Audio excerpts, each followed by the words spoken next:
whether it be Austin Riley or Michael Harris or Ozzie Albies or Ronald Acuna, the Braves are doing something brilliant. They're locking up a lot of their young talent, okay, to long-term contracts, buying years of pre-arb and arb out and just getting them here until they're, whatever it is, for the next decade, until they're 30 or in their early 30s, taking advantage of the prime years of their players. And even a guy that they recently acquired, Sean Murphy, in a 3-team trade from the Oakland A's, they gave him a 6-year extension yesterday. 6 years, $73 million. It's on MLBTradeRumors.com. And they also have a 7th-year option for $15 million. So it can go up to 7 years, $88 million, which is genius by today's standards, by the contracts that some of these catchers are getting, some of these players are getting. So the Braves are doing it right. They're locking up a lot of the young nucleus, getting stability at a bunch of positions, and they're not having to attack free agency and overpay people on a regular basis. Okay.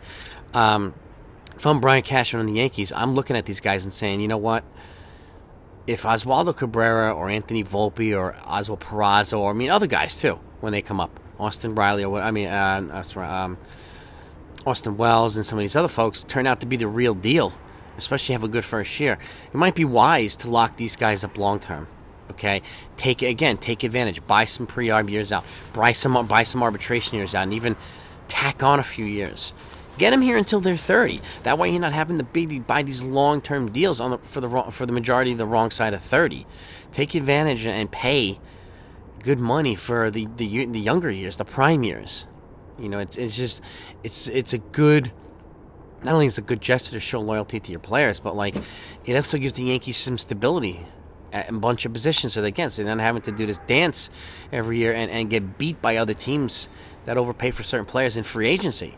Or if they get a trade, let's just say a trade for, McCarthy from Arizona or Brian Reynolds, one of these guys for left field, they could tack on a couple of years on the back end. Like a Brian Reynolds, you could tack 3 or 4 years on the back end and turn it into a 7-year deal. And again, you're capitalizing on the prime years. It's a wise move that I think the Yankees would be well off pursuing.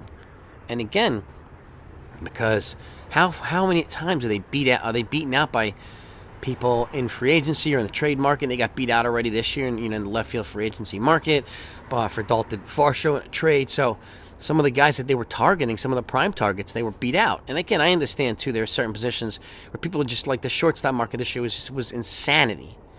Dansby Swanson's contract was the only one that looked somewhat reasonable. And now it looks like Carlos Correa's contract might have to be that way because of the 2 field physicals, but we'll see.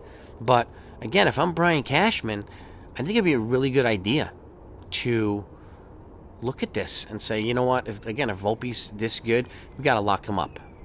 And if Austin Wells, Peraza, Oswaldo Cabrera, who's already shown us a little bit of and so has Peraza, they've shown us a bit of what they can do at the major league level.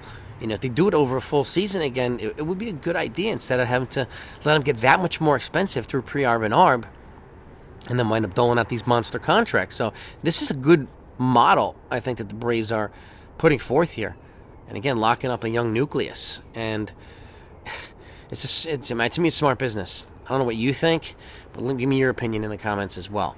But this is the type of stuff that is worth looking into, is worth talking about, is worth pursuing, and it's definitely why I wanted to share it, and I wanted to kind of link the Yankees as a good candidate to do something like this. It would be smart. And whether you agree with it or not, let me know in the comments. And if you like this type of stuff, if you enjoy this content enough, I hope you subscribe to the channel.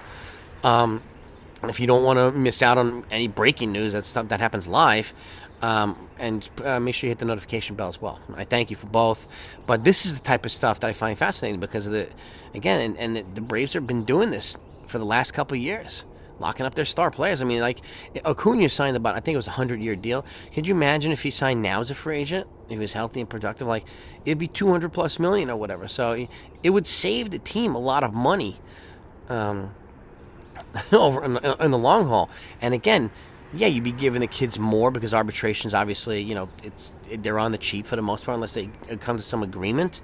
But even if it's $100 million for 8 years, it comes out to $12.5 million per year, just as an arbitrary figure.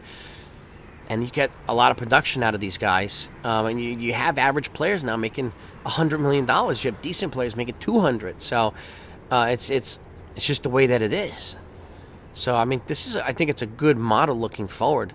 Getting these young kids solidified and here for a long time. And again, building a semblance of consistency. So you're not having to every other year look for a new, whatever, third baseman like the Yankees are going to be doing, or look for a new, whatever, outfield, first baseman, whatever position it is.